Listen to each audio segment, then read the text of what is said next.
Phenol के method of preparation कर रहे हैं हम लोग। तो फिनॉल के मेथड ऑफ प्रिपरेशन में सेकेंड प्रोसेस लिखिए। सब लोग नोट्स बना रहे हैं। पहला प्रोसेस जो था डाउस प्रोसेस था, किससे बनाया था उन्होंने इसको? क्लोरोबेंजीन से। क्लोरोबेंजीन से किसकी रिएक्शन करवाई थी? NaOH की रिएक्शन करवा दी थी, बाद में फॉलोड बाय एसिडिफिकेशन करा दिया था। तो एसिडिफिकेशन कराने से क्लोरोबेंजीन से हमारा क्या बन गया था? फिनॉल। बीच में आपका बना था क्या? Intermediate benzene. डाउस प्रोसेस का इंटरमीडिएट बेंजाइन। और बीच में एक और वो बना था सोडियम फिनॉक्साइड सॉल्ट। उसके एसिडिफिकेशन से जाकर के हमारे पास क्या मिला था? फिनॉल मिल गया था। दूसरा प्रोसेस है क्यूमीन से बनाना है हमको। क्यूमीन का ऑक्सीडेशन करेंगे, एरियल ऑक्सीडेशन, मतलब एयर की प्रेजेंस में जलाएंगे। अब सबसे पहले समझते हैं कि क्यूमीन होता क्या है। ठीक है, तो दूसरा जो प्रोसेस है उसमें क्या करना है हमको? कि फिनॉल किससे बनाना है हमको? फिनॉल बनाना है हमको क्यूमीन से, फ्रॉम क्यूमीन। ठीक है, क्यूमीन होता क्या है? Cumene is isopropyl benzene. Cumene क्या होता है? Isopropyl benzene. इससे बनाना है हमको। ठीक है, तो अगर हमारे पास आइसोप्रोपाइल बेंजीन ना हो, केवल बेंजीन हो, तो बेंजीन पहले बनाना पड़ता है, आइसोप्रोपाइल बेंजीन बनाना पड़ता है, फिर उसके बाद ये प्रोसेस हम लोग करते हैं। तो बेंजीन से आइसोप्रोपाइल बेंजीन कैसे बनेगा? देखो, एक रिएक्शन होता है उसको बोलते हैं Friedel craft alkylation, FC alkylation. तो इसमें क्या करते हैं हम लोग? बेंजीन ले लेते हैं और बेंजीन की रिएक्शन हम आइसोप्रोपाइल बेंजीन बनाना है, तो यहाँ पे हम रिएक्शन इसकी कराते हैं CH3 CH double bond CH2 से। This is called propene. क्या कहलाता है ये? प्रोपीन। ठीक है, इसके थ्रू होता है Friedel craft alkylation. Friedel craft alkylation में जो कार्बोकेटाइन बनता है वो इस पे आकर के अटैच हो जाता है, एक हाइड्रोजन को हटाते हुए। यहाँ पे एनहाइड्रस AlCl3 ले सकते हो, FeBr3 ले सकते हो। ये सारे क्या होते हैं? एनहाइड्रस AlCl3 होता है आपका, इसके पास इलेक्ट्रॉन की कमी होती है, तो ये होता है आपका लुईस एसिड या लुईस बेस, लुईस एसिड। तो लुईस एसिड की प्रेजेंस में, लुईस एसिड की प्रेजेंस में अगर कोई एल्कीन, एल्काइन, एल्केन को आप लोग ऐड कराते हो, किसके ऊपर? बेंजीन के ऊपर, तो फ्रीडल क्राफ्ट एल्काइलेशन होता है और ये ग्रुप जो होता है आकर के अटैच हो जाता है।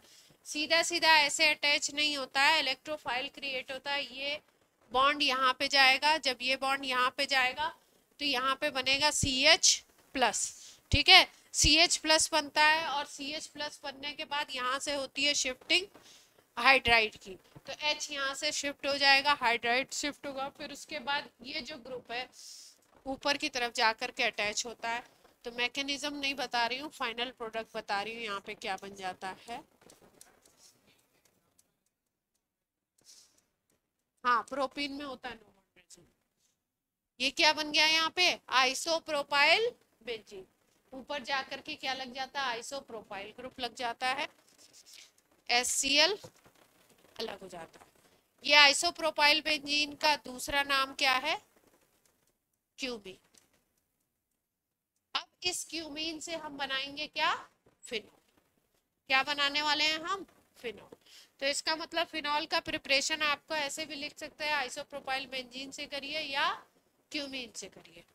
अब इससे फिनॉल बनाना है तो इसका करते हैं एरियल ऑक्सीडेशन। क्यूमीन का क्या करते हैं हम लोग? क्यूमीन का करते हैं एरियल ऑक्सीडेशन।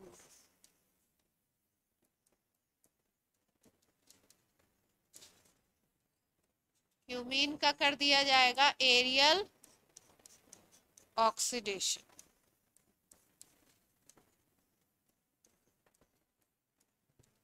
क्यूमीन का करेंगे एरियल ऑक्सीडेशन, और इसके एरियल ऑक्सीडेशन से आपको मिलेगा जाकर के cumene hydro peroxide, cumene hydroperoxide. Cumene hydroperoxide का क्या मतलब है, देखो यहां से परोक्साइड बनाना है हमको, यहां से क्या बनेगा, क्यूमीन हाइड्रो परोक्साइड बनेगा। कैसे, थोड़ा सा ध्यान से देखो, ओ डबल बॉन्ड ओ है, O2 यही होता है, O डबल बॉन्ड O, फिर उसके बाद यहाँ पे CH है, यहाँ पे CH3 है, यहाँ पे CH3 है, ठीक।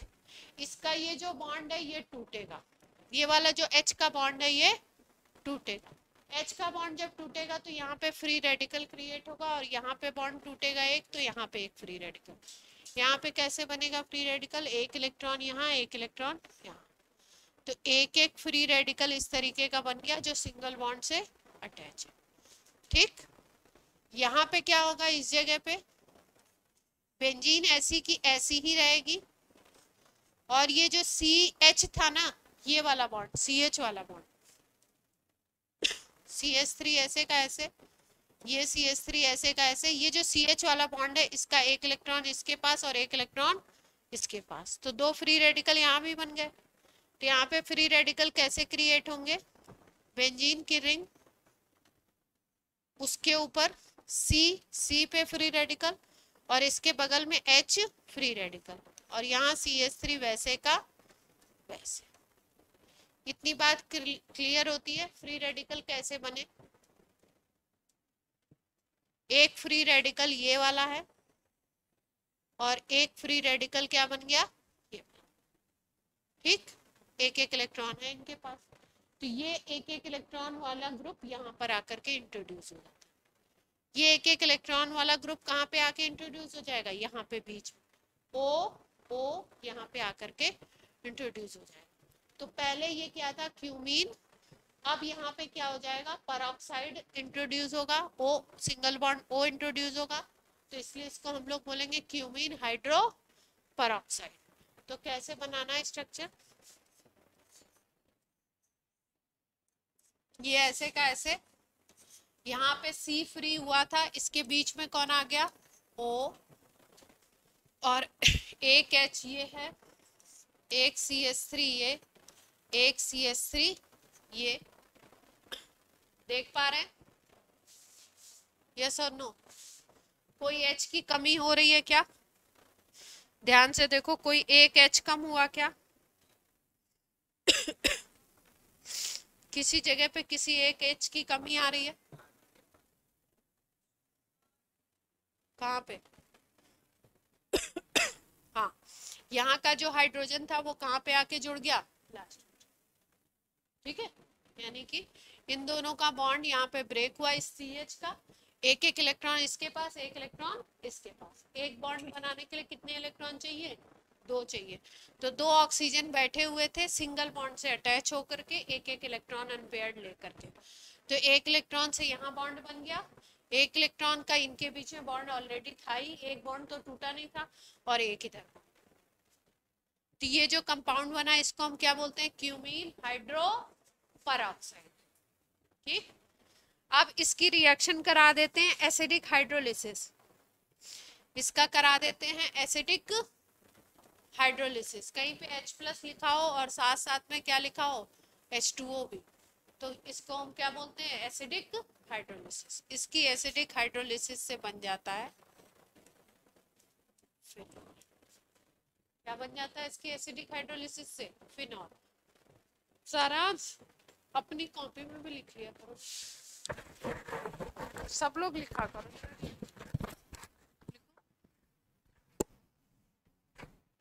रिएक्शन अगर लिखेंगे नहीं, नहीं याद होगी, आप लोगों को लगता है कि आप कर लोगे, कर नहीं पाओगे। हेमांग कहीं अटके हुए हो, नोट करो जल्दी, हाँ बोलो बोलो बोलो बोलो बोलो।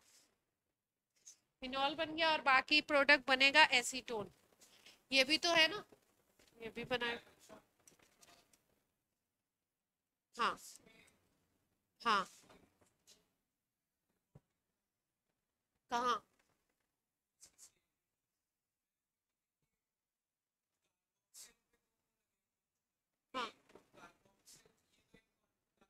ये इंटरमीडिएट काइंड ऑफ बन रहा है।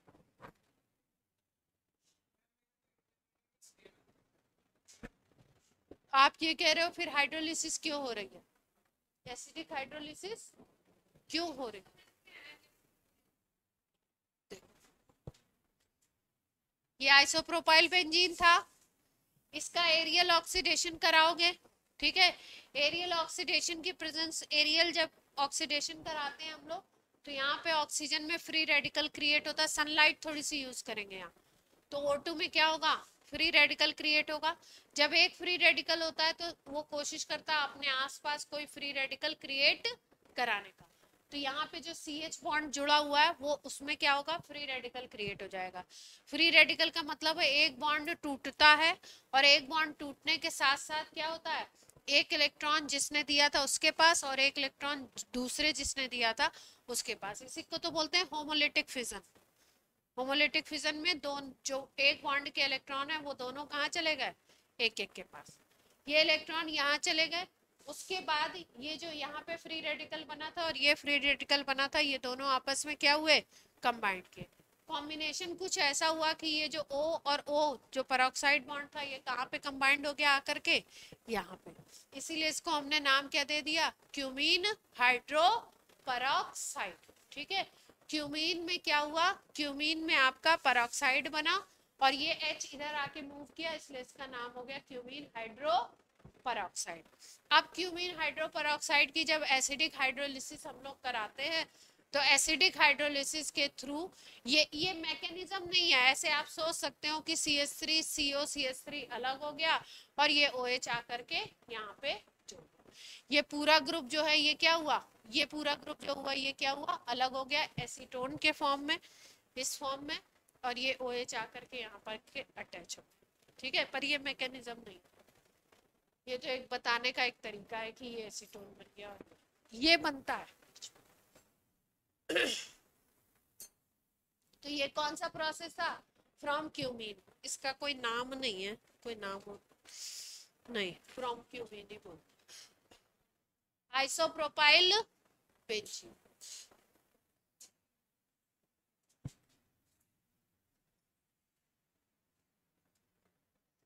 नोट कर लो सब लोग,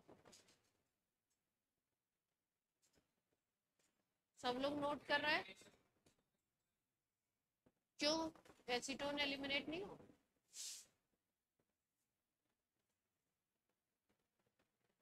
किसी बड़े मॉलिक्यूल से कोई छोटा निकल रहा तो एलिमिनेट तो हो ही रहा है। मेजर माइनर क्यों होगा, एलिमिनेशन तो उस बेसिस पे कहते हैं ना कि क्या चीज जुड़ रही है क्या चीज निकल रही है, वो तो फर्स्ट स्टेप की बात होती है, वो तो फर्स्ट स्टेप की बात, ठीक। इसके बाद अब हम लोग बना रहे हैं क्लोरोबेंजीन से एक मेथड और है, उसको बोलते हैं रशिक प्रोसेस, इंपॉर्टेंट है। थर्ड मेथड कौन सा है, रशिक प्रोसेस। थर्ड मेथड कौन सा है, रशिक प्रोसेस, ठीक। इसमें क्या करना है, क्लोरोबेंजीन से इसमें भी बनाना है, लिखिए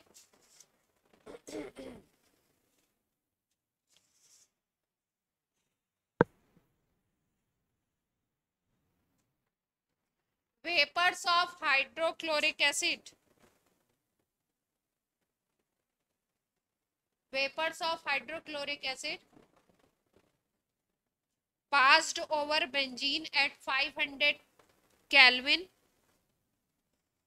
vapors of hydrochloric acid HCl passed over benzene at 500 K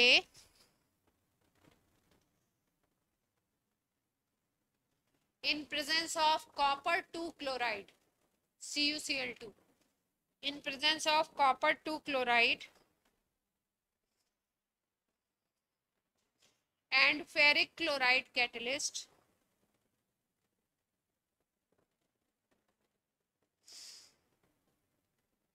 and ferric chloride catalyst, chloride catalyst and excess of air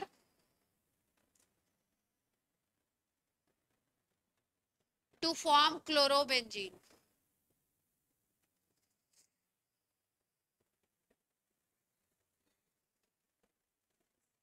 access of air मतलब खूब सारी एयर यूज कर, टू फॉर्म क्लोरोबेंजीन।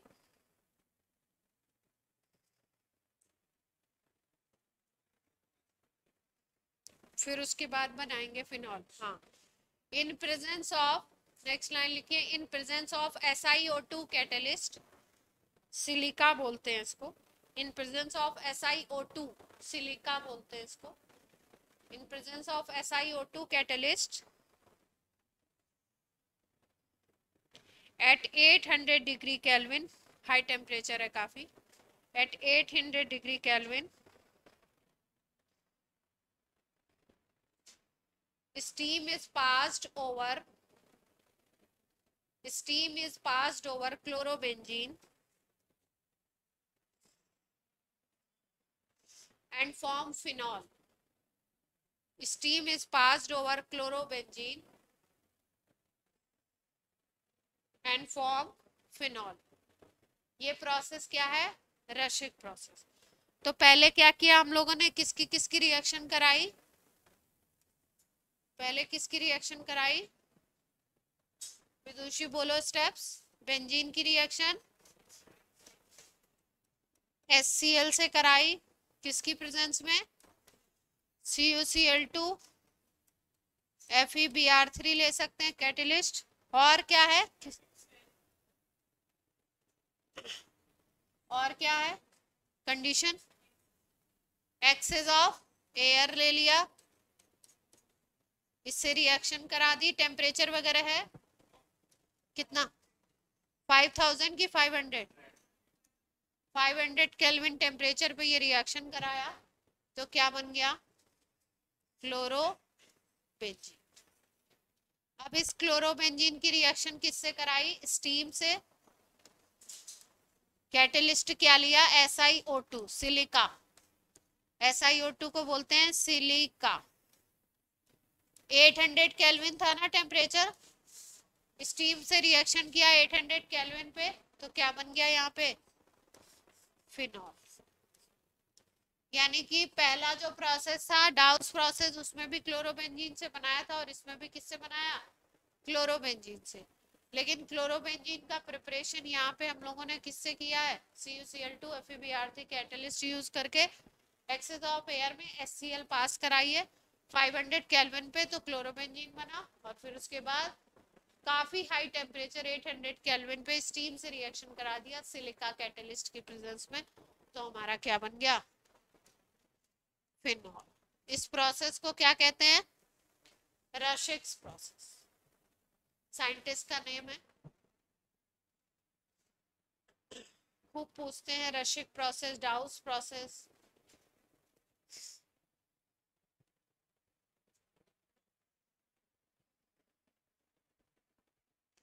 ठीक है,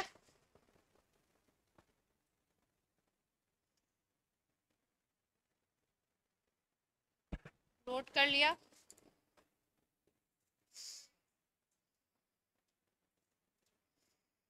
फिनॉल,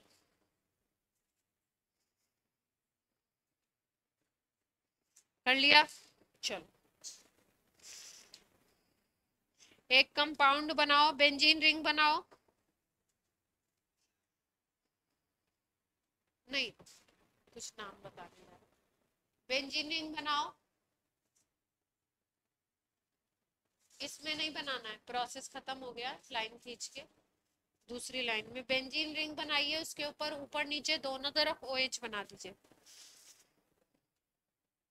बेंजीन रिंग बना करके उसके ऊपर नीचे दोनों तरफ OH बना दीजिए। ठीक, बेंजीन रिंग बनाइए, दूसरा कंपाउंड बनाइए कॉमा करके, बेंजीन रिंग बनाइए, उसके ऑर्थो एक OH लगाइए, पहली पोजीशन पे एक लगाइए, तीसरी पोजीशन पे, हाँ, एक पहले पे तीसरे पे, मेटा पोजीशन पे। मेटा हो गई ना पोजीशन?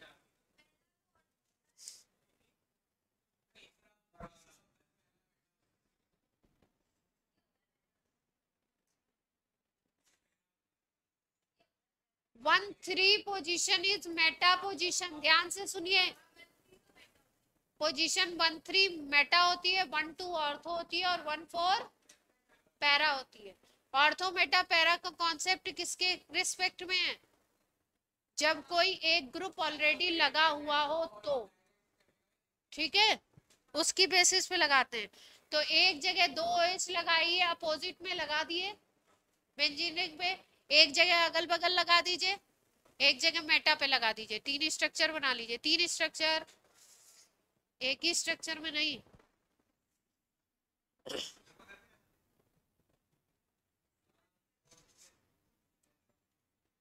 ये बना, एक OH यहाँ लगा दिया था, एक OH ऑर्थो पे लगा दिया, एक OH मेटा पे लगा लो, एक OH, 3 OH लगा लो लगातार 3 पे,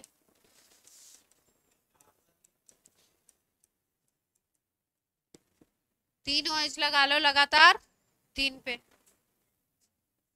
ठीक है। जो मैंने बनाया वो बना लो सीधे सीधे। नहीं, इसको अगर हम बोले नाम तो क्या बोल सकते हैं? बेंजीन 1 2 3 ट्राईऑल बोल सकते हैं, बेंजीन 1 2 3 ट्राईऑल बोल सकते हैं। हाँ, और इसका एक और नाम होता है, कॉमन नेम याद रखो, पायरागैलॉल। हाँ, पायरोगैलॉल, नाम याद रखो इसका, पायरोगैलॉल। सुना सुना है ना, तो सुन लो। हाँ, तो याद रखो 3 OH अगर लगातार लग गए बेंजीन रिंग पे लगातार 1 2 3, तो क्या नाम हो गया? पायरोगैलॉल। अगर आपने OH ग्रुप लगा दिए मेटा पोजीशन पे 1 3 पे, तो उसका नाम होता है, उस कंपाउंड को बोलते हैं हम लोग शायद रिसोर्सिनॉल। क्या बोलते हैं? रिसोर्सिनॉल।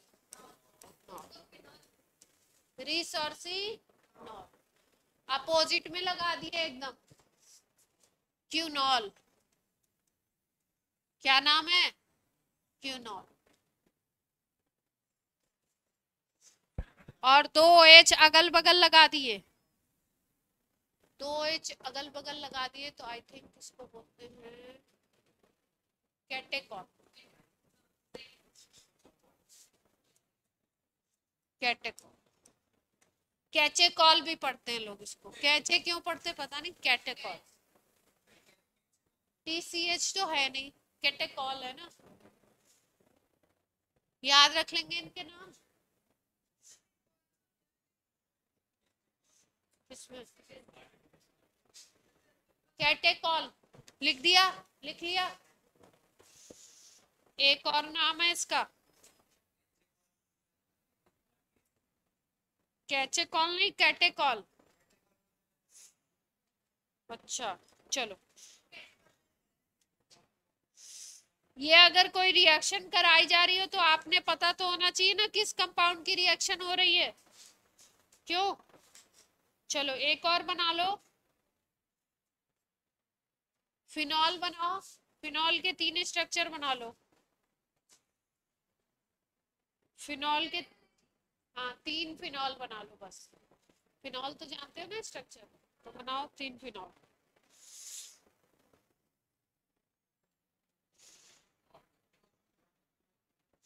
अरे 3 फिनॉल बनाओ ना, तुम बात नहीं सुनते तुम लोग। हाँ,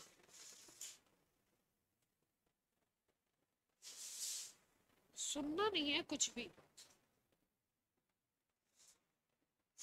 एक जगह ऑर्थो पे CH3 लगाओ, एक जगह मेटा पे, एक जगह पैरा पे CH3। ऑर्थो पे CH3, मेटा पे CH3, पैरा पे CH3।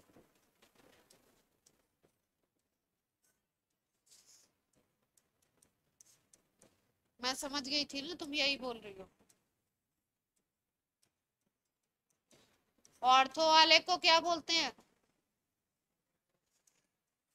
अरे फिनॉल ही नहीं बनाने आ रहा है, कौन है ये? बेंजीन रिंग के ऊपर OH लगा दो ना, सिंपल फिनॉल बन गया। हो जाता है कभी कभी, माइंड एब्सेंट हो जाता है कभी।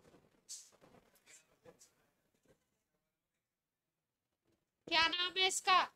क्रिसॉल। क्या बोलते हैं इसको? ऑर्थोक्रिसॉल।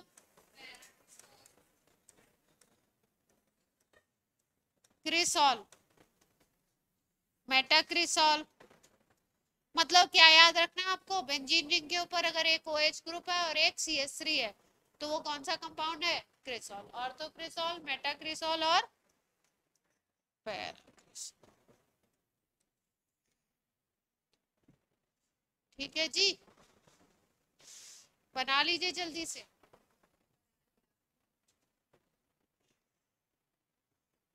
अच्छा, कोई अगर रिंग के ऊपर अगर कोई निगेटिव ग्रुप आ जाए, निगेटिव का मतलब इलेक्ट्रॉन खींचने वाला, तो वो एसिडिक स्ट्रेंथ को बढ़ाता है या घटाता है? ऑनलाइन ऑफलाइन सब लोग बता दें।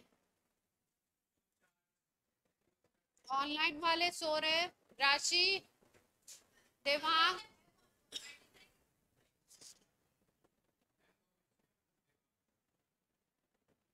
तो वो सो रहे। NO2 ग्रुप अगर मान लो लगा दिया हमने रिंग पे, तो वो क्या करेगा? हाँ तो चार्ज को कम करेगा, तो स्टेबिलिटी बढ़ाएगा, तो एसिडिक स्ट्रेंथ को बढ़ाएगा या कम करेगा? Electron withdrawing group in generally क्या होते हैं? एसिडिक स्ट्रेंथ को बढ़ाते हैं। और जो इलेक्ट्रॉन डोनेटिंग ग्रुप होते हैं, जो इलेक्ट्रॉन देते हैं, वो क्या करते हैं? एसिडिक स्ट्रेंथ को घटाते, है ना? ठीक, क्वेश्चन कर लेंगे ना इस चीज के पहले, ये जनरल टॉपिक है, एसिडिक बेसिक में भी बता चुके हैं हम। चलो,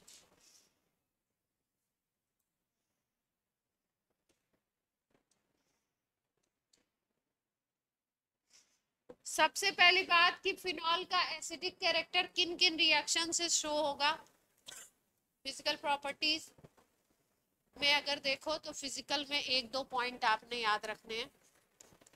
एक पहली बात कि क्योंकि थोड़ा सा ये क्या होता है, इसमें एसिडिक कैरेक्टर है ना, एसिडिक कैरेक्टर का मतलब ये OH, ये H+ के फॉर्म में निकल जाता है और यहाँ पे क्या बना लेता है? ये फिनॉक्साइड आयन।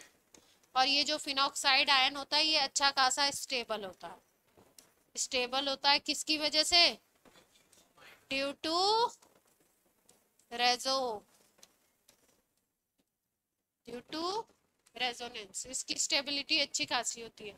यहाँ पे जो लोन पेयर होते हैं वो नीचे आ जाते हैं रिंग में, और रिंग में क्या करते हैं? घूमते रहते हैं, रेजोनेटिंग स्ट्रक्चर बनाते हैं।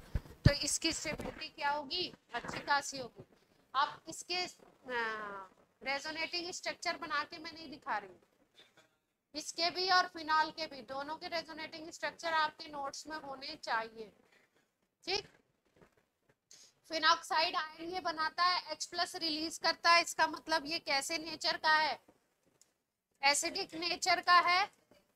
ठीक है, एसिडिक तो है, H+ निकल रहा है, O- क्रिएट हो रहा है, तो थोड़ा सा पोलर नेचर भी होगा इसमें।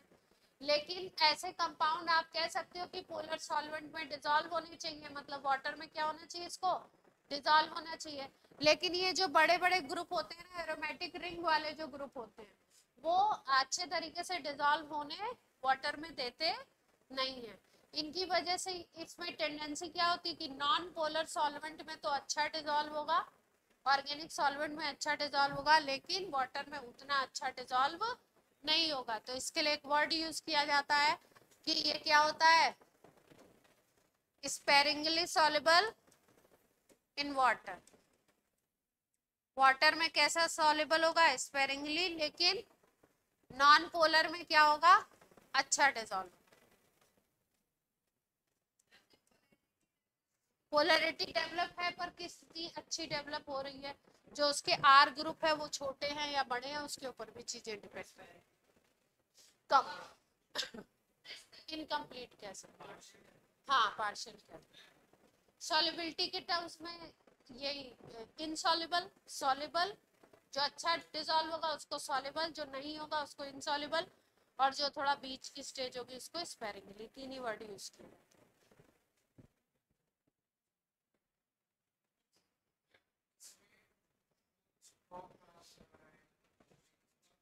हाँ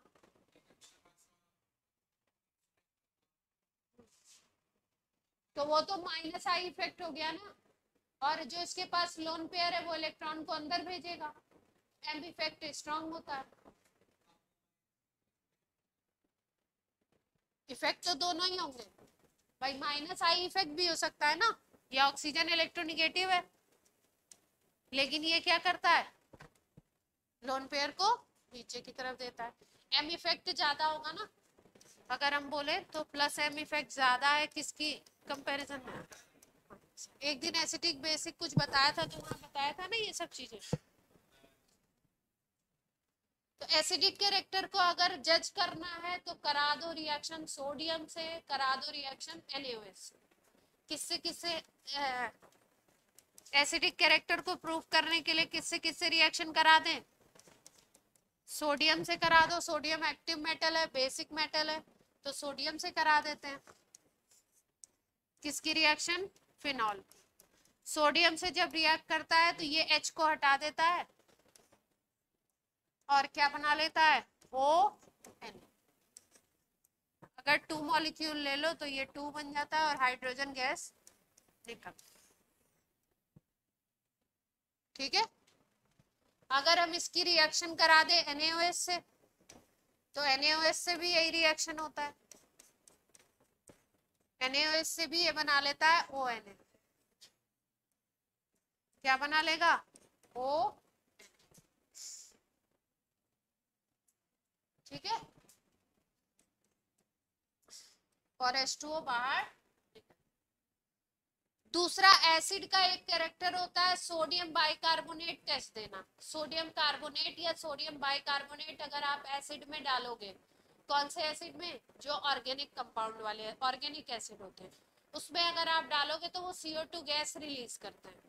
ठीक है, लेकिन जो फिनॉल है ये ऑर्गेनिक भी है, एसिडिक भी है, लेकिन ये इतना अच्छा एसिड नहीं होता है कि CO2 इवॉल्व कर सके। तो जिस थर्ड रिएक्शन की हम बात कर रहे हैं, जी बोलिए, हम रुके हुए हैं। जो थर्ड रिएक्शन की हम बात कर रहे हैं, थर्ड रिएक्शन किससे रिएक्शन करवाना चाह रहे हैं, हम बोल रहे हैं फिनॉल एसिडिक है तो ऑर्गेनिक का है, तो ऑर्गेनिक एसिड NaHCO3 के साथ क्या देते हैं, CO2। लेकिन ये रिएक्शन यहाँ पे नहीं, अगर सोडियम बाइकार्बोनेट भी ले लो तो उससे भी रिएक्शन नहीं होगा, याद रख लेंगे। ठीक है, यहीं पे अगर हम कार्बोक्सिलिक एसिड ले लेंगे तो वो क्या करेगा, क्या निकाल देगा अपने अंदर से, CO2। ये डिफरेंशिएटिंग रिएक्शन है between phenol and carboxylic acid. हाँ CO2 निकलेगी, नहीं बन रहा है, CO2 नहीं बनेगा।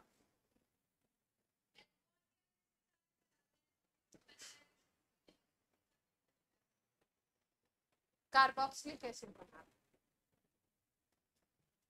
कार्बोक्सिलिक एसिड भी एसिड है, फिनॉल को भी हम बोल रहे हैं एसिडिक कैरेक्टर है। तो रिएक्शन ऐसे शो किया जिससे पता लगा कि एसिडिक कैरेक्टर है।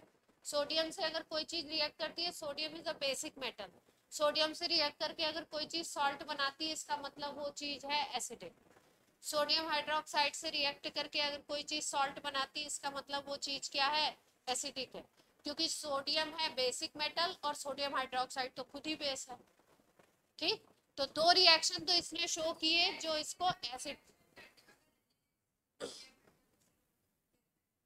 हाँ ये एसिड का टेस्ट है, लेकिन फिनॉल के साथ नहीं देता है। Na2CO3 से भी देते हैं RCOH, लेकिन ये नहीं देगा। इसका मतलब ये जो वीक एसिड है वो कैसा है, वीक एसिड।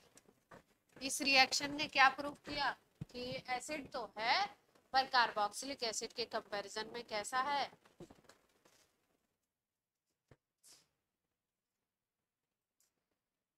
ठीक है, तुम नहीं नोट कर रहे?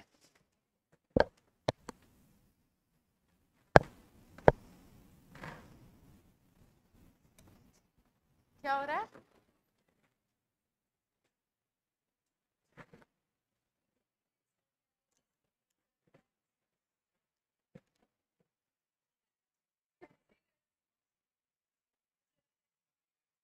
सुहानी तुम्हारा क्या होगा, अभी तो सर्दी आएगी, अभी तो ट्रेलर भी नहीं हुआ है। लग तो रहा है बैग में ऐसे हाथ करके बैठी हूँ।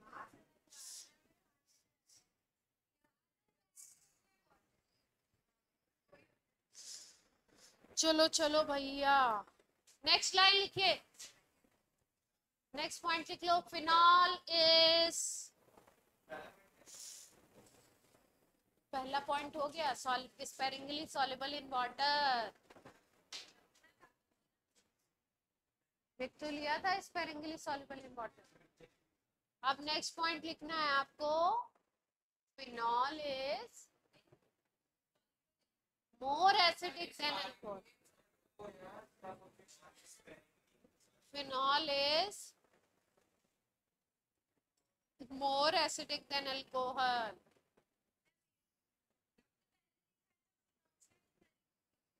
फिनॉक्साइड नहीं, फिनॉल की बात हो रही है।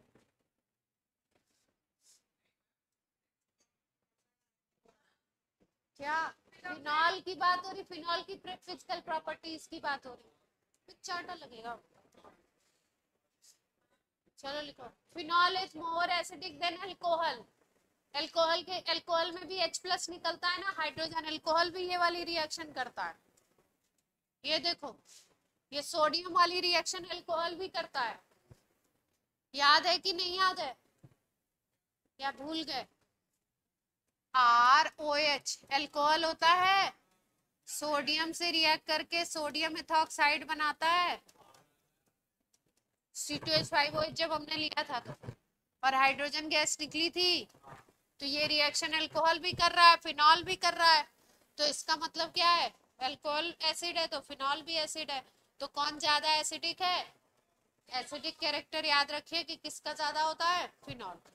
क्यों ज्यादा होता है, लिख लो रीजन, रीजन लिखो, बोर्ड में पूछा जाता है क्यों, बोल दो रीजन लिखो। बिकॉज, हाँ रीजन लिखो, फिनॉल क्यों ज्यादा एसिडिक है अल्कोहल के कंपैरिजन में, because phenoxide ion is more stable in comparison to alkoxide ion. Alkoxide ion के कंपैरिजन में ज्यादा स्टेबल है, ड्यू टू रेजोनेंस। जो चैप्टर पढ़ाया जा रहा है उसको घर पे बिल्कुल नहीं पढ़ रहे हैं।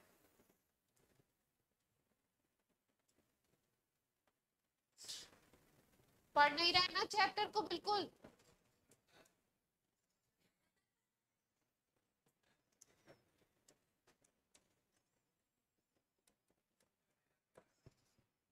एल्कोक्साइड, एलॉक्साइड लिखा था ना, वही सारा ने बोला था एलॉक्साइड, एल्कोक्साइड।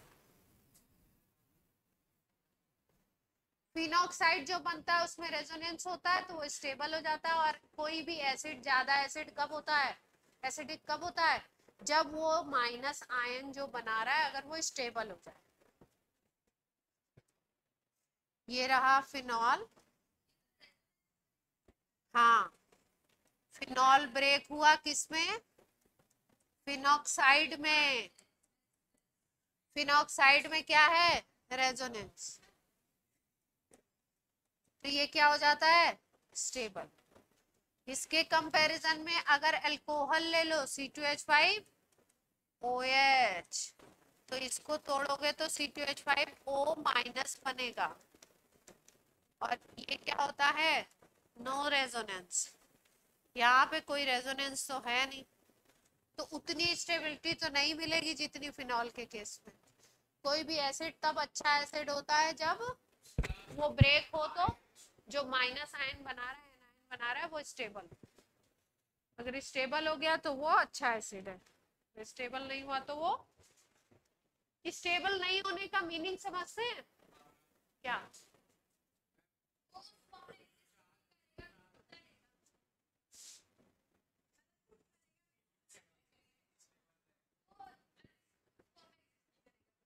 अगर ये स्टेबल है तो इसने जो H प्लस दिया उससे फिर से कंबाइन करके ये नहीं बनाएगा। एसिडिक नेचर का क्या मतलब होता है कि H प्लस निकाले कोई चीज, अब मान लो कोई H प्लस निकाल रहा है अपने अंदर से और फिर से तुरंत जोड़ ले रहा है, अनस्टेबल बन रहा है, तो फिर तो वो एसिड में कन्वर्ट हो जाएगा ना, तो H प्लस तो देगा नहीं, अच्छा एसिड होगा नहीं, दे तो रहा है पर तुरंत अटैच हो जाता है। अगर ये स्पीसीज स्टेबल बन गई तो अब इसको H प्लस की जरूरत नहीं है, तो ये अच्छा एसिड प्रूफ हो गया। क्या उल्टा है, दोनों रिएक्शन हो सकता है भाई। भाई 100 मॉलिक्यूल टूट रहे तो एक मॉलिक्यूल तो रिवर्सिबल जा सकता है ना, अटैच तो हो ही सकता है, ऐसा थोड़ी ना है, प्रोबेबिलिटी ज्यादा है इसकी, सेफ्टी ऑफ प्रोसेस है, ऐसा नहीं कि अटैच नहीं हो सकता। फिर कि 100 मॉलिक्यूल तोड़े तो 100 में से 100 के 100 क्या हो गए, फिनॉक्साइड बना के बैठे हुए, हम तो स्टेबल है। ठीक है, एक दो क्या हो सकते हैं, मनचले भी हो सकते हैं, उसमें अटैचमेंट हो गया। अच्छा,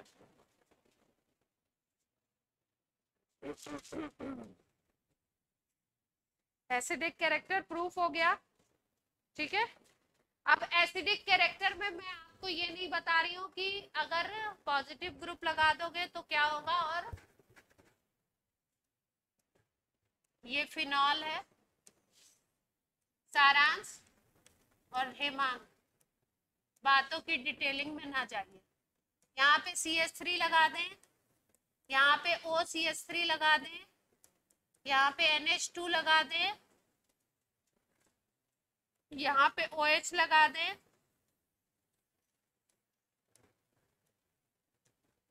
ठीक है। ये सारे ग्रुप कैसे होते हैं, इलेक्ट्रॉन डोनेट, इलेक्ट्रॉन डोनेटिंग,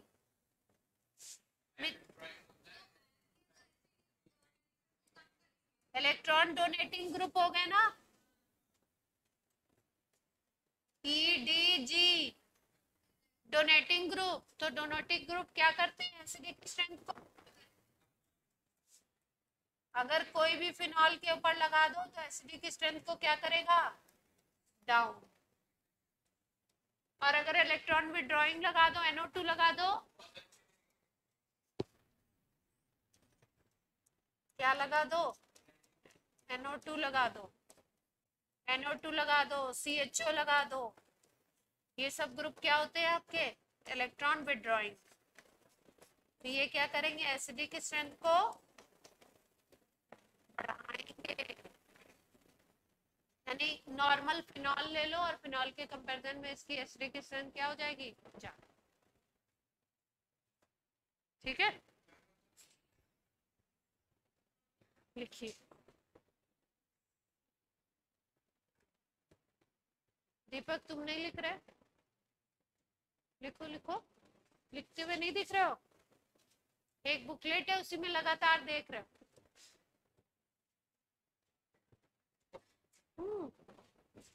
जिसकी भी हो, जब क्लासरूम में पढ़ाया जाए तो उस पर फोकस करो। घर पे देखो, जितनी चाहिए उतनी बोलो और दे दीजिए, इसीलिए तो अभी दे नहीं रहे।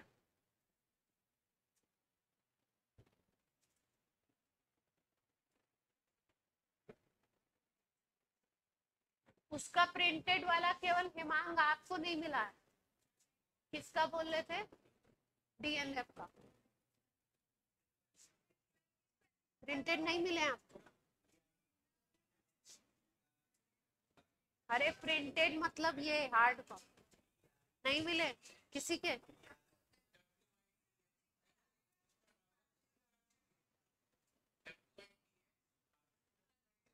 क्या कर रहे हो तुम लोग? हो गया?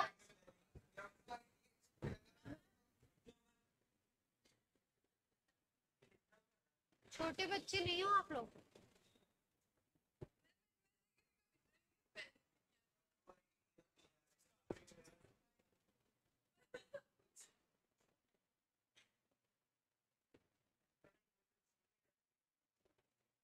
तुम लोग इंग्लिश मीडियम में क्या पढ़ रहे हो? तुम फीस वेस्ट हो रही है। तुमको जो जेई के लिए पढ़ाया जा रहा है ना, उसको तरीके से पढ़ लो, पूरा बोर्ड हो जाएगा। और एक बात और सुन लो कान खोल के, थोड़ा सा सब लोग दिमाग दिल कान सब कुछ खोल करके सुन लो। जेई की प्रिपरेशन नॉर्मल करोगे तब बोर्ड में अच्छे नंबर आएंगे। जेई की प्रिपरेशन अभी तक तुम लोग जिस लेवल की कर रहे हो, गंदे लेवल की कर रहे हो, तो मुझे नहीं पता है तुम बोर्ड में भी परफॉर्म करोगे कि नहीं। सुन लो, समझ आ रही है बात? सिलेबस वही है, एक्स्ट्रा टाइप ऑफ क्वेश्चन बन जाते हैं। इसमें कोई एक टाइप पूछा जाएगा, जेई में 10 पॉसिबिलिटी है पूछने की। ठीक है, बस इतना ही अंतर है। तो जो एक चीज है अगर उसको भी पकड़ के नहीं चले तो बोर्ड भी डुबाओगे और जेई का तो पता ही नहीं। समझ आ रही बात? तो हवा में नहीं उड़ी है कि हम जेई की तैयारी कर रहे हैं तो बोर्ड एवं ही हो जाएगा, उसको भी पढ़ना पड़ेगा। समझ आ रही है? 1 से 10 तक की गिनती पे पहुंचना है आपको, और कंटिन्यूअस प्रोसेस है। ऐसा नहीं कि आप के पास कोई रातों रात कोई खजाना आ जाए और आप 5 से 10 पे पहुंच जाएं, वैसा कुछ होगा नहीं। ठीक है, तो 1 to 10 जब स्टेप वाइज ही पहुंचना है तो स्टेप टू स्टेप चलते रहिए। अगर नहीं चलेंगे तो 1 से 0 पे, 1 से -2 में आने में कभी टाइम नहीं लगता है। ये इंडिकेशन है आपको और चेतावनी भी है, तो थोड़ा सा ध्यान से सीरियस होके पढ़िए। अगर थोड़ा सा भी सीरियस होके पढ़ेंगे तो बोर्ड तो अच्छा हो जाएगा, जेई भी निकाल लोगे।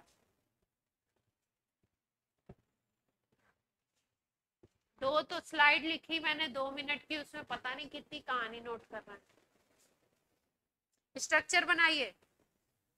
पैरानाइट्रोफिनॉल, पैरानाइट्रोफिनॉल, ऑर्थोनाइट्रोफिनॉल, लाइन से बनाते जाओ स्ट्रक्चर। पैरानाइट्रोफिनॉल, ऑर्थोनाइट्रोफिनॉल, मेटानाइट्रोफिनॉल और फिनॉल, लास्ट में बनाइए फिनॉल। एसिडिक स्ट्रेंथ सबसे ज्यादा पैरा, सबसे ज्यादा पैरा की होगी एसिडिक स्ट्रेंथ। फिर क्या बोला था? ऑर्थो की। फिर उसके बाद क्या बोला था? मेटा की। और फिर लास्ट में क्या हो जाएगा? फिनॉल। NO2 ग्रुप क्या करता है? एसिडिक स्ट्रेंथ को बढ़ाता है, लेकिन सबसे ज्यादा किस पोजीशन पे बढ़ाएगा? पैरा पे। फिर किस पे बढ़ाएगा? ऑर्थो पे। फिर किस पे बढ़ाएगा? मेटा पे। फिर किस पे बढ़ाएगा? नॉर्मल फिनॉल की बात। तुम कहाँ दिए हो? हमने दिया था रीतन अभी। इलेक्ट्रॉन विड्रॉइंग ग्रुप लगा हुआ है। क्यों डाइपोल क्यों घुसा रहे हो उसको? हम्म, हाँ बोलो बोलो।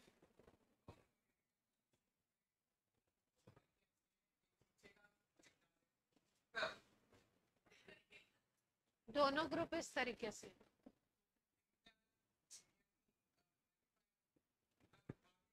डाइपोल यहाँ सोचना ही नहीं ना, डाइपोल क्यों सोच रहे हो? एम इफेक्ट तो दोनों ही शो कर रहे हैं। ये ये भी एम इफेक्ट शो करेगा -m, और ये आपका शो करता है +m। इसको सोचना ही नहीं ना, एक के रिस्पेक्ट में दूसरे को सोचो। इसको OH सभी में है। कंपैरिजन कैसे होता है? अगर कोई चीज सारे स्ट्रक्चर में है तो उसको छोड़ दीजिए, उसके अलावा को सोचिए। OH सब में है तो OH को कॉमन मान लो। अब एक में NO2 पैरा पे, एक में NO2 ऑर्थो पे, एक में NO2 मेटा पे। तो आपको पता है कि एम इफेक्ट सबसे ज्यादा कहाँ पे काम करेगा? पैरा पे, फिर उसके बाद ऑर्थो पे, फिर उसके बाद मेटा पे, और फिर उसके बाद नॉर्मल पार्ट। तो ये क्या है? एसिडिक स्ट्रेंथ का ऑर्डर है। खूब पूछते हैं बोर्ड में भी और वैसे। अब एक मिथाइल लगा लो। हाँ मिथाइल लगा लो।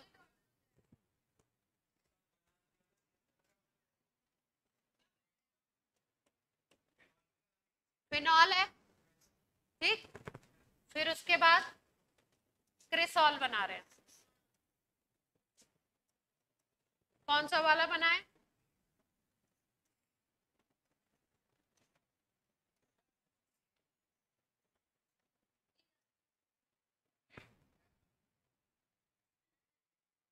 क्या हो गया?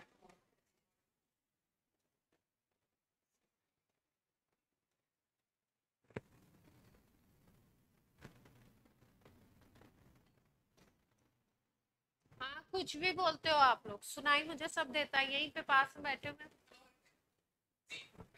कुछ भी बोलना है आपको, अलाउ नहीं है।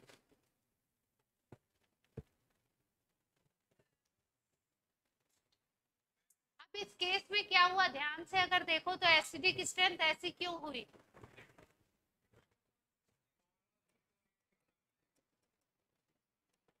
देखो OH कॉमन था तो OH के बारे में सोचना नहीं है। CH3 क्या करता है? डोनेट करेगा इलेक्ट्रॉन को, तो स्टेबिलिटी को डिक्रीज करेगा, तो एसिडिक स्ट्रेंथ को कम करेगा। ठीक है, तो सबसे ज्यादा एसिडिक स्ट्रेंथ को कम किस पोजीशन पे करेगा? ऑर्थो पे। ये वाला ortho position, sorry para position पे क्या कर रहा था? सबसे ज्यादा इंक्रीज कर रहा था। ये आपका पैरा पोजीशन पे क्या कर रहा है? डिक्रीज कर रहा है। तो सबसे ज्यादा डिक्रीज कहाँ पे करना चाहिए इसको? इस पे करना चाहिए। ठीक है, पैरा पे करना चाहिए। और सबसे ज्यादा इस पे तो एम इफेक्ट काम ही नहीं करेगा, इस पे केवल आई इफेक्ट काम करेगा। तो इस पे तो आई इफेक्ट काम करेगा, तो ये कम डिक्रीज करेगा, क्योंकि एम इफेक्ट क्या होता है? आई के कंपैरिजन में ज्यादा होता है, तो ये कम डिक्रीज करेगा। तो फिनॉल से ज्यादा ये, और इससे ज्यादा ये, और ये पैरा आना चाहिए था, ऑर्थो इधर होना चाहिए था। सोचो ऐसा क्या हुआ?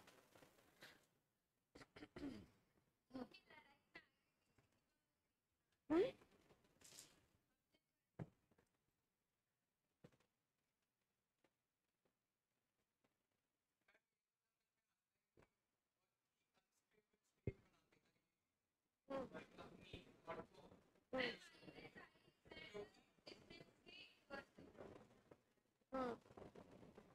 यहाँ पे +I लग रहा है। हाँ CH3 का।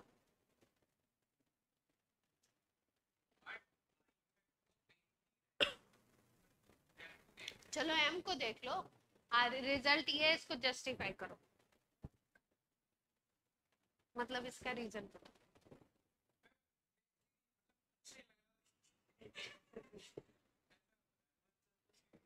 वहां पे तो पैरा को आगे कर दिया, कि NO2 जो है सबसे ज्यादा क्या कर रहा है, इंक्रीज कर रहा है।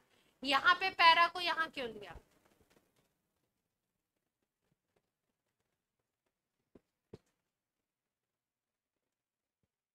सोचो सोचो।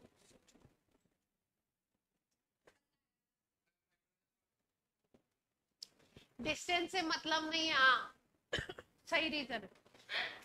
डिस्टेंस से तो मतलब है नहीं एम इफेक्ट में, इसके और इसमें, इसमें और इसमें, ऑर्थो और पैरा दोनों पोजीशन पे एसिडिक स्ट्रेंथ को क्या करता है, बढ़ाता है। ठीक है, लेकिन यहाँ पे क्या हुआ था, ऑर्थो पे आ गया था NO2 ग्रुप, और ऑर्थो पे क्या हो जाएगी, थोड़ी सी इसके ऑक्सीजन के साथ हो जाएगी हाइड्रोजन बॉन्डिंग। तो इसके कंपैरिजन में सेकंड वाले की एसिडिक स्ट्रेंथ थोड़ी सी कम हो गई। ठीक है, इसलिए यहाँ पे क्या हो गया, ये इफेक्ट आ गया। लेकिन यहाँ पे ये इफेक्ट नहीं आया, क्यों नहीं आया, क्योंकि CH3 के साथ तो बनेगी नहीं हाइड्रोजन बॉन्डिंग। हाइड्रोजन बॉन्डिंग होने के लिए हाइड्रोजन को कहाँ फंसना चाहिए, ऑक्सीजन ऑक्सीजन के बीच, ठीक है, या दो नाइट्रोजन के बीच में। तो वहां पे थोड़ा सा ऑर्डर में स्लाइट डिफरेंस क्यों आया, इस वजह से। क्लियर है बात? तो ये ऑर्डर आप याद रखेंगे, और रीजन भी याद रखिए, कभी कभी असर्शन रीजन आ जा रहा है ना। मान लो असर्शन में लिख दिया ये स्टेटमेंट इन दोनों में से किसी दो को लेकर के, और रीजन में क्या लिख दिया, कुछ और रीजन लिख दिया। तो पॉइंट क्या होने चाहिए, रीजन भी क्लियर होने चाहिए। हाँ, नहीं तो पता चला कि वहां पे असर्शन, वैसे सीधा क्वेश्चन आया तब तो याद है किसका ज्यादा किसका कम, और वैसा क्वेश्चन आ गया तो मामला। ठीक है, अब ये जो ऑर्थोनाइट्रोफिनॉल है और पैरानाइट्रोफिनॉल है, इन दोनों को आप लोग अलग करते हैं स्टीम डिस्टिलेशन से। किससे अलग करते हैं, ये ऑर्थोनाइट्रोफिनॉल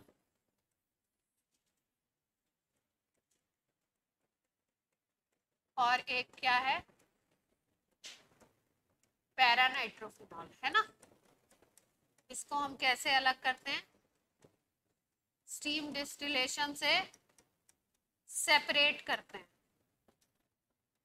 तो देखते क्या है कि ये ज्यादा वोलेटाइल है, मोर वोलेटाइल, कोई भी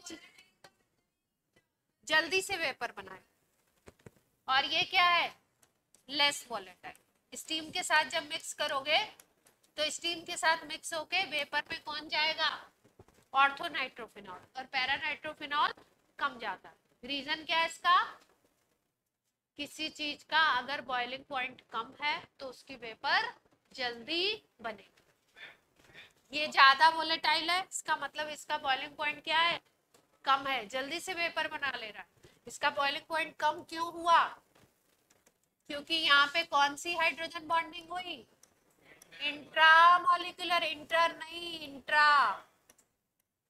इंट्रा के साथ क्या होता है, मॉलिक्यूल कॉन्स्ट्रिक्ट कर जाता है, और बॉइलिंग पॉइंट मेल्टिंग पॉइंट क्या हो जाते हैं, boiling point Dick, boiling point decrease होगा। और इंटर में क्या होता है, यहाँ पे कौन सी होगी, इंटर, कैसे होगी, दूसरे मॉलिक्यूल। तो यहाँ पे क्या हो जाएगा, मॉलिक्यूल जुड़ जाएंगे, और जुड़ेंगे तो अपने आप क्या होगी, बॉइलिंग पॉइंट हाई। जिसका बॉइलिंग पॉइंट हाई वो लेस वोलेटाइल होगा, वेपर जल्दी से नहीं बनाएगा। ठीक है, तो स्टीम के साथ जब कंबाइंड कराएंगे, तेज स्टीम पे इन दोनों को वो करेंगे, तो एक स्टीम के साथ वेपर बन के ऊपर चला जाएगा और एक कभी नीचे सेपरेट आउट। ठीक है, इस पे भी खूब क्वेश्चन आया मेंस में, reason assertion kind of distillation, dilation नहीं डिस्टिलेशन, सेम डिस्टिलेशन। दो पूछिए।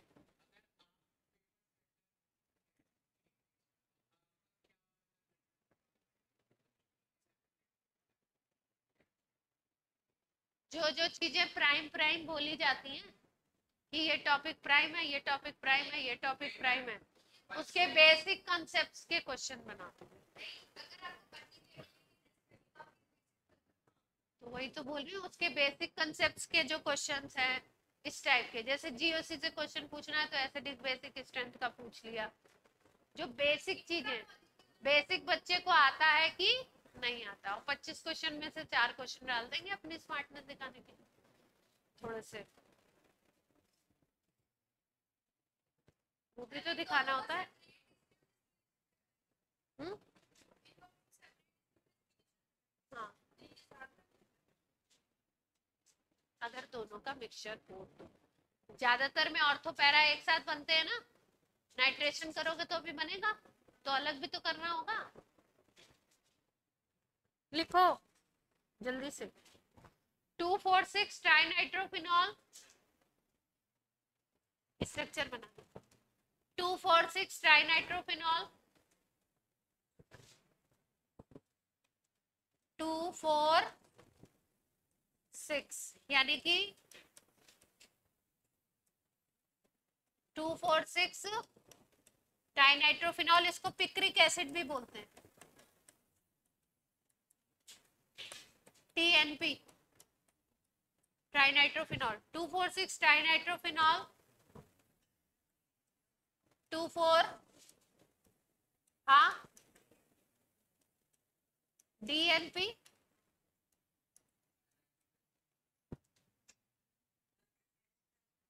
डाइनाइट्रोफिनाइल हाइड्रोजीन, डाइनाइट्रोफिनाइल DNP, अभी आएगा aldehyde ketone, DNP, capital D capital N capital P, 2,4 dinitrophenyl hydrazine aldehyde ketone में। 2,4 डाइनाइट्रोफिनॉल बना लिया, इसके बाद बनाइए पैरानाइट्रोफिनॉल, फिर फिनॉल, पैरानाइट्रोफिनॉल, और फिर क्या आता है सबसे लास्ट में, ये एसिडिक स्ट्रेंथ है। क्यों ऐसा हुआ भैया? भैया 3 लगा दिए ना NO2, तो 3 वाला तो ऑब्वियसली ज्यादा एसिडिक होगा ना।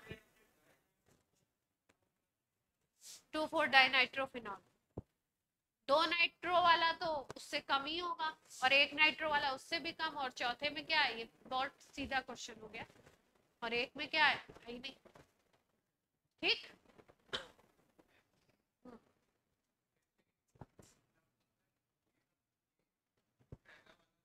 हाँ हाँ,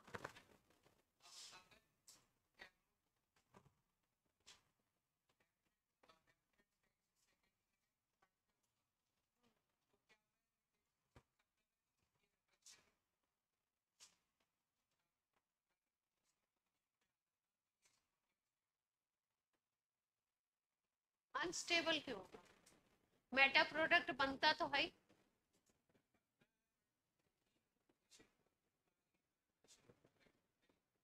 रिपल्शन क्या बीच में लगा दोगे NO2? 2 NO2 अगल बगल नहीं लग सकते, अगल बगल नहीं आएंगे जस्ट, क्योंकि एक NO2 आता है रिएक्शन से HNO3 की, HNO3 की रिएक्शन से आता है, और HNO3 से जब रिएक्शन होता है उसको बोलते हैं नाइट्रेशन।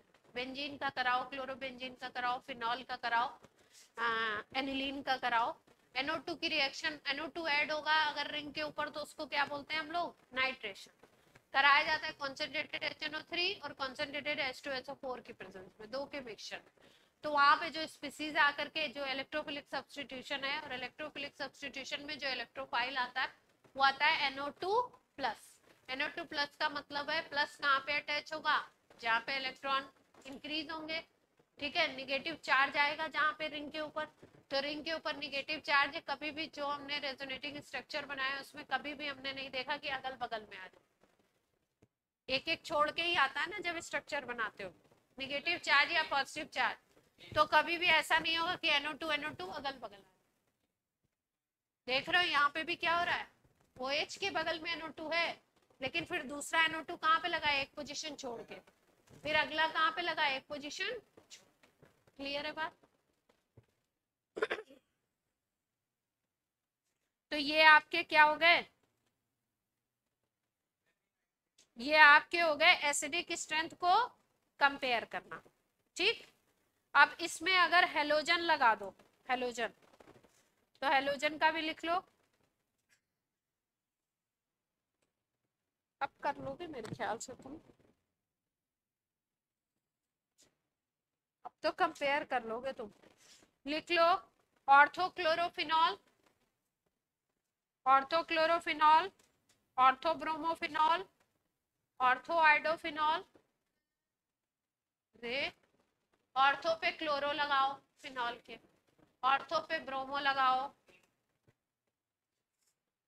ऑर्थो पे आइडो लगाओ।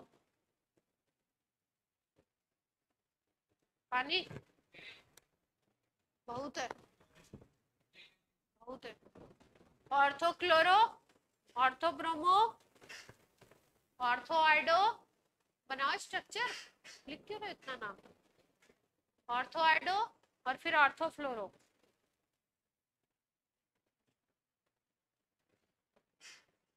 सबसे ज्यादा एसिडिक ऑर्थो क्लोरो है, ठीक है, यहाँ पे फ्लोरो लास्ट में जा रहा है, ध्यान रखना। फिनॉल के ऊपर क्या लगाया हमने, क्लोरीन, ऑर्थो पे क्लोरो, फिर क्या लगाया, ऑर्थो पे ही ब्रोमो, और फिर उसके बाद ऑर्थो पे ही क्या लगा दिया हमने, आइडो, और फिर लास्ट में सबसे ज्यादा कौन सा होता है,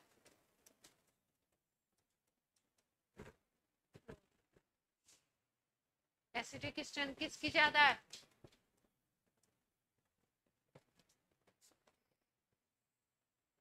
फ्लोरीन का साइज छोटा है ना, ऑक्सीजन और फ्लोरीन दोनों की इलेक्ट्रोनेगेटिविटी खूब अच्छी हाई है, तो यहाँ पे क्या हो जाता है, एच बॉन्डिंग हो जाएगी।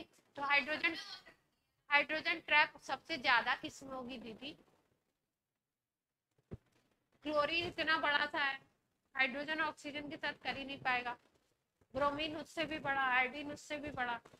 हाइड्रोजन बॉन्डिंग के लिए जो साइजेस होते हैं वो भी कंपैरेबल होने चाहिए थोड़े बॉन्ड बनाने के लिए।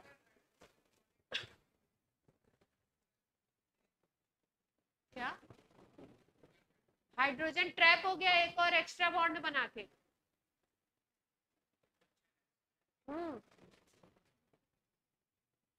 ठीक है, तुमको घर जाना है, कोई आपका वेट कर रहा है, ठीक है, टाइम आपकी क्लास के छूटने का हो गया है, आप तो सोच रहे हो क्या है, अब हम निकले घर, ठीक, इधर से सर ने रोक लिया, इधर से मैडम ने रोक लिया, सर को तो रोकना था लेकिन मैडम ने एक्स्ट्रा रोक लिया, एक एक्स्ट्रा बॉन्डिंग और हो गई। पहले एक जन को क्या करना था, बहाने देके जाना था, अब दो दो लोगों को देके जाना है। तो ये फ्लोरीन क्या है, ये हाइड्रोजन क्या है, एसिड का मतलब क्या है, ये हाइड्रोजन को निकलना है, इस हाइड्रोजन को इस मॉलिक्यूल से अपनी जान छुड़ा के निकलना है, भागना है। अब एक्स्ट्रा बॉन्ड और बन गया, लो भैया, नहीं तो फ्लोरीन सबसे आगे होता, छोटा साइज है ना। इसका अगर बोले तो माइनस आई इफेक्ट सबसे ज्यादा, तो माइनस आई अगर सबसे ज्यादा तो सबसे आगे होना चाहिए था, इसको एसिडिक स्ट्रेंथ सबसे ज्यादा बढ़ानी चाहिए थी, इन बेचारा कहाँ चला गया, सबसे पीछे। क्यों, क्योंकि हाइड्रोजन बॉन्डिंग कर दिया, तो हाइड्रोजन बेचारा ट्रैप, जा नहीं पा रहा है। ठीक है, एक और इम्पोर्टेंट रिएक्शन करिए, reaction of phenol with zinc dust, reaction of phenol. आज कोई मैकेनिज्म नहीं करा रहे हैं, आपके दिमाग पे कोई जोर पड़ना नहीं चाहिए, सीधे सीधे क्या हो रही है, जिंक डस्ट से रिएक्शन जब करता है फिनॉल तो बेंजीन बना लेता है, इंपॉर्टेंट रिएक्शन है कन्वर्जन का, कन्वर्जन में अक्सर करके फिनॉल के ऊपर जिंक डस्ट लगा के यहाँ पे ए बना देते हैं, फिर ए से आगे रिएक्शन करवा, तो ये क्या है, बेंजीन में, एनसीईआरटी में भी होगा ये।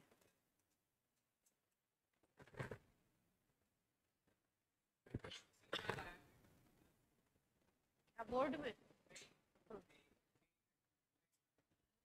या बता तो रहे हैं, सब ABCD में आ जाएंगे बीच बीच में।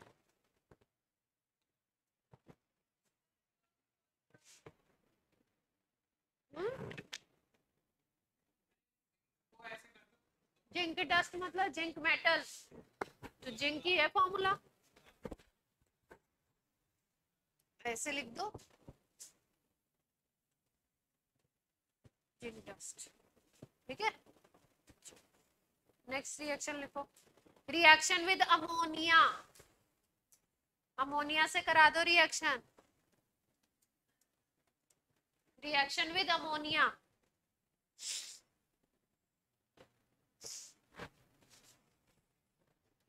हाँ,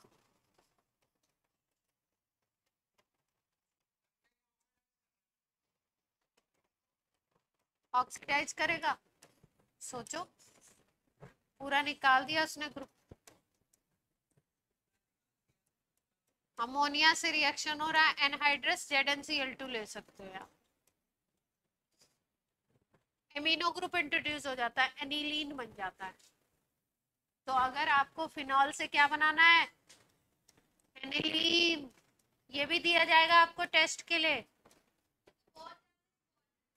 इंपॉर्टेंट है प्रैक्टिकल के लिए, एनिलीन।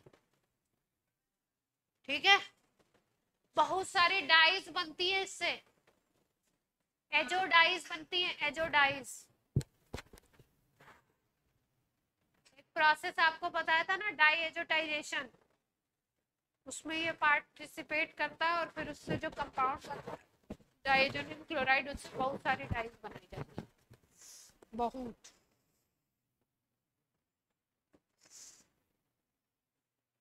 ठीक है, नेक्स्ट रिएक्शन लिखिए, नेक्स्ट एक एक लाइन की तो रिएक्शन है, उसमें भी लिखने में इतना टाइम लगता है।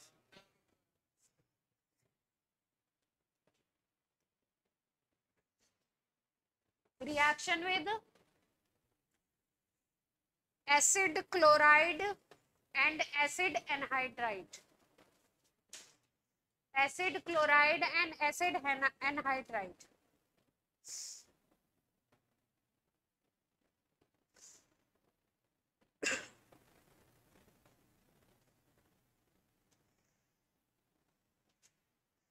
इन प्रेजेंस ऑफ, हाँ,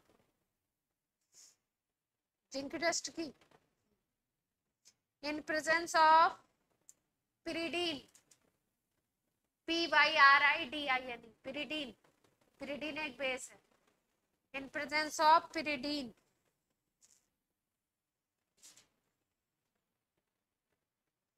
ठीक है, रिएक्शन क्या हो,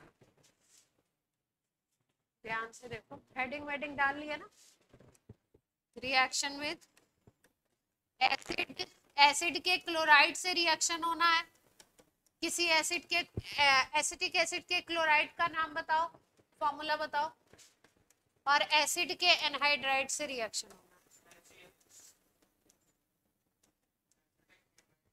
एसिड का क्लोराइड बताना है, कार्बोक्सिलिक एसिड का बताना है, एसिड के क्लोराइड की रिएक्शन होती है pyridine की प्रेजेंस में,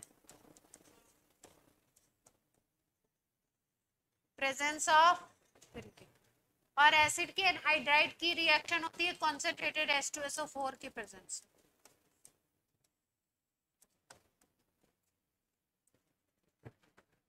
चलो, रिएक्शन का की पॉइंट समझिए, ये रहा क्या, फिनॉल। ठीक, एसिड के क्लोराइड से जो रिएक्शन होता है उस रिएक्शन को बोलते हैं एसिटाइलेशन, क्या बोलते हैं, एसिटाइलेशन, इन दोनों को ही बोलेंगे एसिटाइलेशन। एसिटाइलेशन बोलते क्यों है, क्योंकि CH3CO ग्रुप अटैच होता है, कौन सा ग्रुप अटैच होगा, CH3CO ग्रुप। इसका की पॉइंट लिख देते हैं, मतलब याद कैसे रखेंगे, फिनॉल का H हटाना है और जोड़ना है CH3CO ग्रुप वहां पे, उस जगह पे क्या जोड़ना है, CH3CO। एसिड का क्लोराइड होता है CH3COCl, ये एसिटिक एसिड का क्लोराइड है। ठीक, करना क्या है आपने, पिरिडीन की प्रेजेंस में रिएक्शन होगा, ये मैकेनिज्म नहीं है। ये CH3CO को कहाँ पे अटैच कराना है, H को हटाकर, H हटेगा तो HCl बना लेगा, और यहाँ पे O के साथ क्या अटैच हो जाएगा, OCO। ये कौन सा कंपाउंड है, जल्दी से बता दो जरा, ग्रुप बता दो बस। एसिड है, ईथर है, एस्टर है, क्या?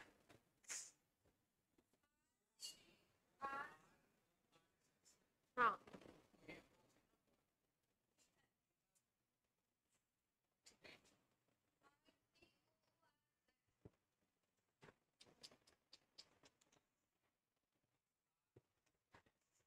ऑनलाइन वाले तो सुनिए, तुम लोग डिसाइड कर लो आपस में, तब तक ऑनलाइन। राशि, देवांग,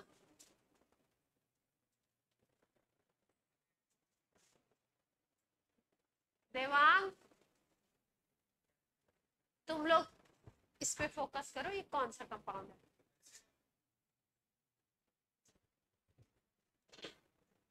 ये 12th में पहुंच चुके हैं, ये इनको कंपाउंड की कैटेगरी नहीं पता लग रही है, एसिड है कि एस्टर है कि ईथर है कि कीटोन है, क्या है, पहचानो।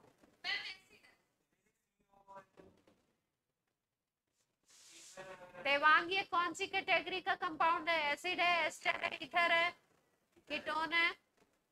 राशि, जो ये प्रोडक्ट बना है,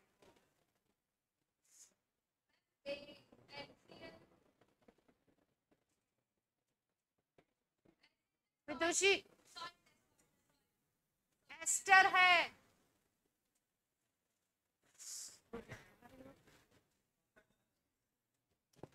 तुम लोगों को कंपाउंड नहीं पहचान में आ रहे हैं, RCOH एसिड होता है, ये 11th की चीज नहीं समझ आ रही है।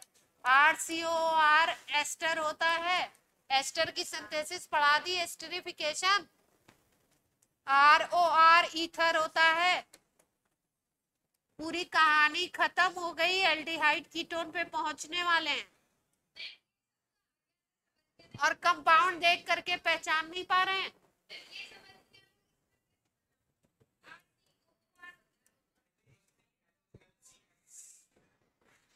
मैं बता रही हूँ, ये देखो,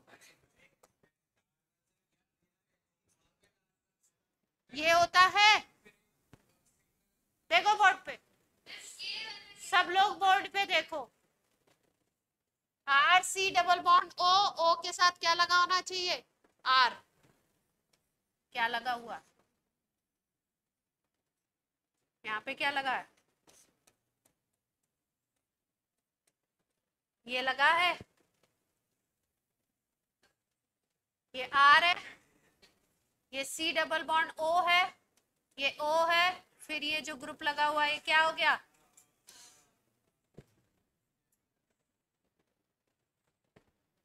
मतलब फॉर्मूला मालूम है, छोटू सा कंपैरिजन नहीं कर पा रहे हैं, कैसे होगा भाई, थोड़ा सा तो दिमाग लगाओ कि R और R के बगल में, R और R के बीच में अगर एक सिंगल O आता है तो ईथर होता है, R और R के बीच में अगर CO आता है तो कीटोन होता है, R और R के बीच में अगर COO आ जाता है तो एस्टर बन जाता है। तो सीधे सीधे ये तो एस्टर दिख रहा था, ईथर किसने बोला था, हेमांग ने। ईथर, एक कार्बन और दूसरे कार्बन के बीच में केवल O आता है, उसको ईथर बोलते हैं। यहाँ पे आपको O के साथ साथ CO भी दिख रहा था, ये भी R है, ये भी R है, क्या है ये, एस्टर। इसको बोलते हैं फिनाइल एसीटेट, एसिटिक एसिड, या सोडियम एसीटेट का फॉर्मूला जानते हैं ना, सोडियम एसीटेट का फॉर्मूला क्या होता है? CH3COONA, इसको बोलते हैं सोडियम, ये है एसीटेट। ठीक है, इसको बोलेंगे, ये आपका है एसीटेट CH3COO, तो इसको क्या बोलेंगे? Phenyl acetate. ये ग्रुप फिनाइल है ना, फिनाइल एसीटेट नाम। ठीक है, और इसका आईयूपीएसी नेम अगर लिखेंगे आयुपैक, बोर्ड पे देखो, अगर आयुपैक लिखेंगे इसका, तो इसका आयुपैक लिखेंगे फिनाइल इथेनोएट।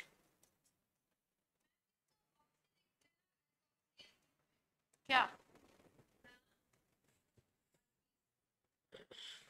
एल्कॉक्सी कब लिखते थे?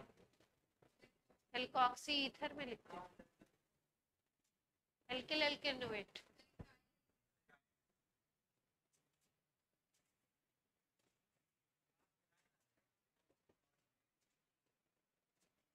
बहुत मेहनत की जरूरत। ये किससे करवाया हमने? इस कंपाउंड को बोलते हैं एसिटाइल क्लोराइड। एसिटिक एसिड का क्लोराइड है तो एसिटाइल क्लोराइड बोलते हैं। जब एसिटाइल क्लोराइड से रिएक्शन है या एसिड के एनहाइड्राइड से रिएक्शन है, दोनों रिएक्शन को एसिटाइलेशन बोलते हैं। एसिटाइलेशन बोलने का रीजन ये होता है क्योंकि यहाँ पे जो ग्रुप अटैच होता है वो एसिटाइल ग्रुप अटैच होता है। CH3CO को बोलते हैं एसिटाइल ग्रुप। समझ आती है बात? फिनॉल के हाइड्रोजन को हटा के कौन सा ग्रुप लगाना है? एसिटाइल। अभी ये एसिटाइल क्लोराइड से रिएक्शन था, सेम पैटर्न का रिएक्शन होगा एसिड एनहाइड्राइड से। ध्यान से देखिए, मैं करवा के दिखा रही हूँ कैसे। ये मैकेनिज्म नहीं है। फिनॉल की किससे करानी है? एसिड के एनहाइड्राइड। एसिटिक एसिड का एनहाइड्राइड ले लेते हैं, उसका फॉर्मूला होता है CH3COO/CO6। ठीक है, अभी अभी स्टेप्स क्या बताएं? एसिटाइलेशन हो रहा है किसकी प्रेजेंस में? पिरिडीन। अच्छा, ये वाला एसिटाइलेशन पिरिडीन की प्रेजेंस में नहीं, कॉन्सेंट्रेटेड H2SO4 मिनरल एसिड लेते हैं। H+ भी लिखा हुआ हो सकता है सीधे सीधे, या कॉन्सेंट्रेटेड H2SO4। ठीक है, क्या करना है? इसके H को हटाना है, इसको लगाना है। ठीक, इसके H को हटा दिया तो इसका H बाकी पार्ट से कंबाइंड करेगा। वहां पे भी तो यही हुआ था। क्या हुआ था? इसके H को हटा दिया और इसको लगा दिया, तो ये H किसके साथ आ गया था? Cl के साथ। तो ये H यहाँ पे किसके साथ आ जाएगा? बाकी पार्ट के साथ। बाकी पार्ट क्या है? CH3COO, तो उसके साथ H आ जाएगा तो एसिटिक एसिड बन जाएगा, और ये CH3CO इसके H को हटा करके लग जाएगा। तो कंपाउंड तो वही बनना है, प्रोडक्ट। प्रोडक्ट क्या होगा? सेम है। और यहाँ पे एक चीज में, वहां पे HCl बना था, यहाँ पे क्या बन गया? Acetic acid. ये तो वही है।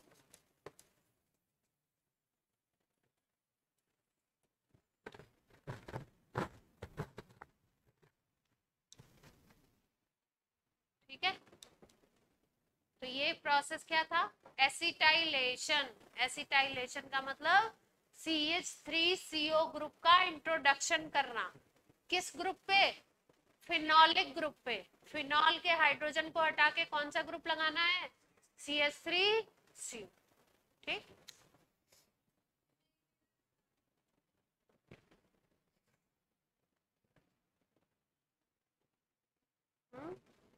करा तो दिया, यही तो करा है। एल्डिहाइड नहीं है, वो गलती से लिखा है, तो मिसप्रिंट भी तो हो जाता है।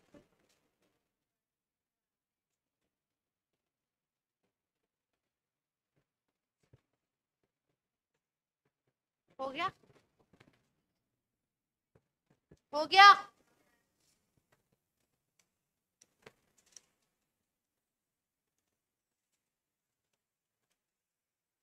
एस्प्रिन का नाम सुना है?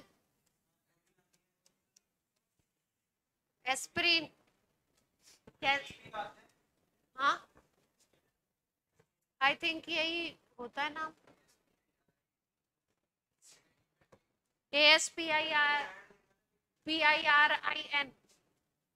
यही है ना एस्पिरिन, एस्पिरिन बोलते हैं एस्पिरिन, ठीक है, जो भी whatever।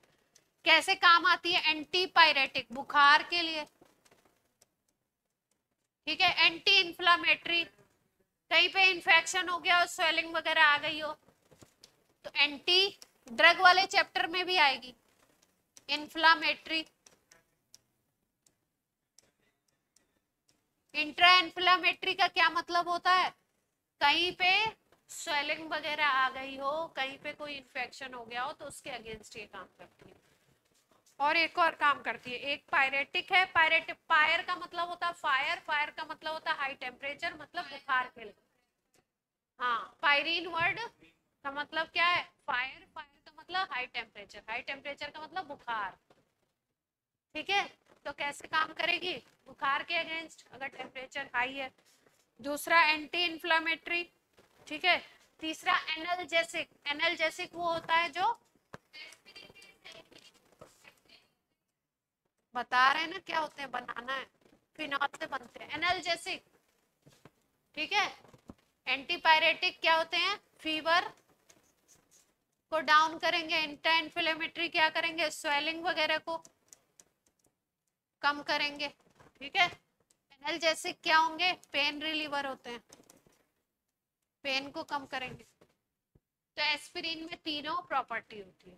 बनाते कैसे हैं पूछा जाता है एस्पिरिन का, मेथड ऑफ प्रिपरेशन, ठीक है। यहाँ पे OH ग्रुप है, यहाँ पे COH ग्रुप है, यहाँ पे रिंग है, इसको बोलते हैं सैलिसिलिक एसिड। क्या नाम देते हैं? Salicylic acid. सैलिसिलिक एसिड का करवाएंगे एसिटाइलेशन, क्या करवाएंगे? एसिटाइलेशन। तो वही ले लें, CH3COCl ले लें पिरिडीन की प्रेजेंस में, कोई दिक्कत? क्या करना है? हाइड्रोजन को हटाना है और इसको लगा, बाकी क्या हो जाएगा? HCl अलग हो जाएगा। COH ग्रुप को नहीं छेड़ना है बिल्कुल।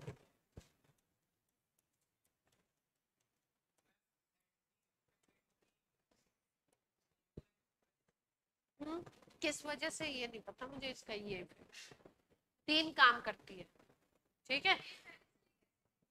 वो सैलिसिलिक एसिड है, ये सैलिसिलिक एसिड का एस्टर बन गया, इसका नाम होता है एसिटाइल सैलिसिलिक एसिड। क्या नाम है?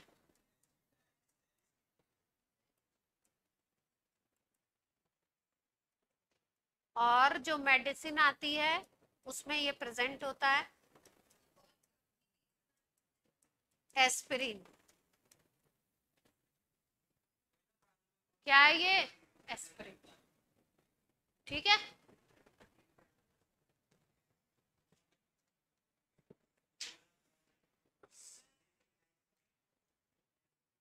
फिनॉल के 2-4 रिएक्शन और रह गए और मैकेनिज्म रह गई है, वो करवाएंगे नेक्स्ट उसमें करवाएंगे, ठीक है।